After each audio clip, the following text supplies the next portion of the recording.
দাদা আজকে press meet কি কারণ কি রয়েছে আপনার? আমার নাম পাস্টার অর্পণ রানা। আমি ন্যাশনাল খ্রিস্টান কাউন্সিল স্টেট সেক্রেটারি আছি। রিসেন্টলি গত শনিবার ভগবানপুরে একটা মণ্ডলীতে ভাঙচুর হয়। কিছু দুষ্কৃতী এটাকে ভাঙচুর করে, কিন্তু আমরা গত শনিবার থেকে আজ পর্যন্ত আমরা কোনোভাবে কেস ফাইল করতে পারছি না। এফআইআর বলুন, জিডি বলুন, কিছুই আমরা করতে পারিনি। ভগবানপুর থানা আমাদের সাথে কোনো কোপারেশন করছে না। তাই আজকে আমরা আমাদের 32 জন মতো ফাদারকে নিয়ে আমরা ডিএম সাহেবের কাছে, এসপি সাহেবের কাছে গেছিলাম। ওখানে আমরা আমাদের সমস্ত দাবি দাওয়া রেখেছি। আমরা আমাদের যে সমস্ত দাবি দেওয়া আছে ওখানে আমরা তুলে ধরেছি। বিশেষ করে ভগবানপুর থানার যিনি সেকেন্ড অফিসার আছেন, তিনি অনেক খ্রিস্টান কমিউনিটির উপরে কিছু এমন ধরনের মন্তব্য করেছেন যেটা মেনে নেওয়া যায় না। প্লাস উনি যারা ভাঙচুর করেছে তাদেরকে একটা প্রকার মদত দিচ্ছে, এরকম ব্যাপার আছে।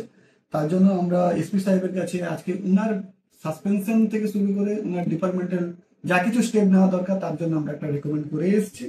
আর আমরা যাতে খুব তাড়াতাড়ি এফআইআর করা যায় তার জন্য আমরা অনুরোধ করেছি, এবং এসপি সাহেব বলেছেন, কথা দিয়েছেন যে ওটা কিভাবে কত তাড়াতাড়ি করা যায় সেই বিষয়ে উনি দেখবেন।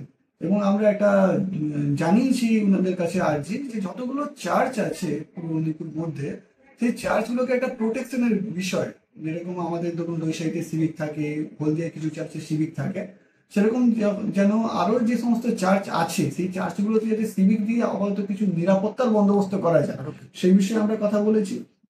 আর আমরা একটা কথা বলেছি, এটা কুইক রেসপন্স টিম যখন এই ধরনের সমস্যা হয় যাতে আমরা কোনোভাবে কুইক রেসপন্স টিমের মাধ্যমে সুরক্ষা পেতে পারি, সেই বিষয়ে আমরা কথা বলেছি।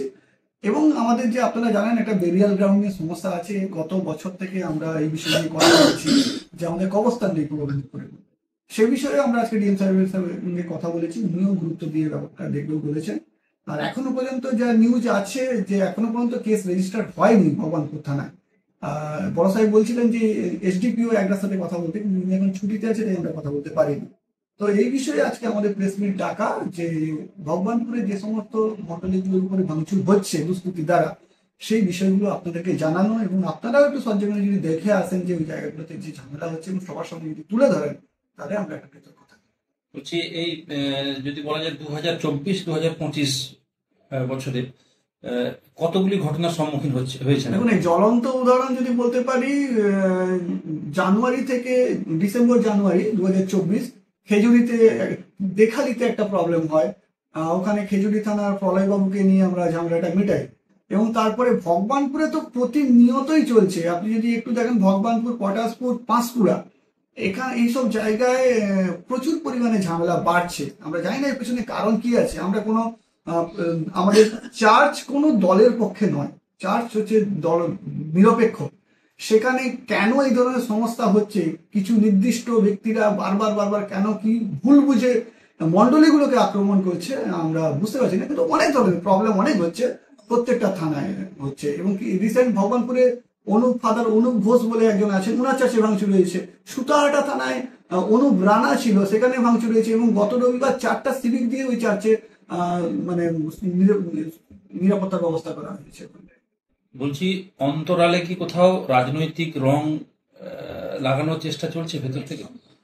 রাজনীতি নেই বলবো না, রাজনীতি আছে। আমার মনে হয় কোনো জায়গায় কিছু ভুল বোঝাবুঝি হচ্ছে। হয়তো কেউ ভাবছে আমরা চার্চ কোনো নির্দিষ্ট দলের পক্ষে। আমি আবারও বলতে চাই, ন্যাশনাল খ্রিস্টান কাউন্সিলের পক্ষ থেকে আমরা যখন মণ্ডলীতে থাকি বা চার্চের মধ্যে থাকি, আমরা কিন্তু কোনো দলের হয়ে বলি না। অ্যাজ এ ম্যান আমি কোনো দলের হয়ে কাজ করতে পারি, কিন্তু as a father, as a পাস্টার, as a পুরোহিত, আমি যখন নরেন্দ্র মোদীর জন্য প্রার্থনা করি, আমি মমতা ব্যানার্জির জন্য প্রার্থনা করি, আমি বিরোধী দলনেতার জন্য প্রার্থনা করি, আমি আবার মুখ্যমন্ত্রীর জন্য প্রার্থনা করি। এখানে দলমত নির্বিশেষে, কারণ খ্রিস্টীয় যে সম্প্রদায় যারা যিশুকে বিশ্বাস করে, আমরা যিশুকেই বিশ্বাস করি, আমরা অন্য কোনো কিছুর মধ্যে নেই। এখানে যদি দলমত ব্যাপার থাকে, কিছু তো আছে, কোনো জায়গায় প্রবলেম হচ্ছে, কোনো একটা নির্দিষ্ট গোষ্ঠী আমাদেরকে আক্রমণ করছে, আমি আপনাদের মাধ্যমে ওই গোষ্ঠীদেরকে বলতে চাই যে চার্চ নিরপেক্ষ। যদি আপনাদের মধ্যে কোনো এই ধরনের চিন্তাধারা থাকে, এটাকে পরিবর্তন। এই ঘটনার বারে বারে যখন সম্মুখীন হচ্ছেন, আপনাদের যারা সদস্যরা রয়েছে তারা তো আপনারা এক জায়গায় বসে কখনো মিটিং করছেন, কিন্তু কখনো কি এর সমাধান সূত্র বা কেন এই ঘটনার উৎপত্তি হচ্ছে বারে বারে, এরকম কোনো তথ্য আপনারা পেয়েছেন? আমরা তো মিটিং বরাবরই করি, আমরা অনলাইনেও মিটিংয়ে বসি বা দৈসাইতে চার্চেও আমরা সমস্ত প্রতিনিধিকে নিয়েও মিটিংয়ে বসি। কিছু কিছু জায়গা থেকে আমরা যে সমস্ত খবর পাচ্ছি, যে আমি আগেও বললাম যে হয়তো কেউ মনে করছে আমরা কোনো গোষ্ঠীর বা আমরা কোনো নির্দিষ্ট দলের, এই ধরনের হয়তো একটা ভুল বোঝাবুঝি ব্যাপার থাকতে পারে। আমি আবারও আপনাদেরকে বলতে চাই, মণ্ডলী, চার্চ, খ্রিস্টান লোকেরা চার্চের থেকে কোনো ধরনের মানে পলিটিক্যাল প্রচার বা ওই ধরনের কোনো কিছুর মধ্যে থাকে না। আমরা প্রত্যেকের জন্য প্রার্থনা করি, আমরা শাসক দলের জন্য প্রার্থনা করি, আমরা বিরোধী দলের জন্য প্রার্থনা করি, আমরা প্রত্যেকের জন্য প্রার্থনা করি, এবং আমরা চাই দেশ, রাজ্য, আমাদের জাতি সবাই এগিয়ে চলুক, শান্তিপূর্ণ যেন আমরা থাকতে পারি, এই আমাদের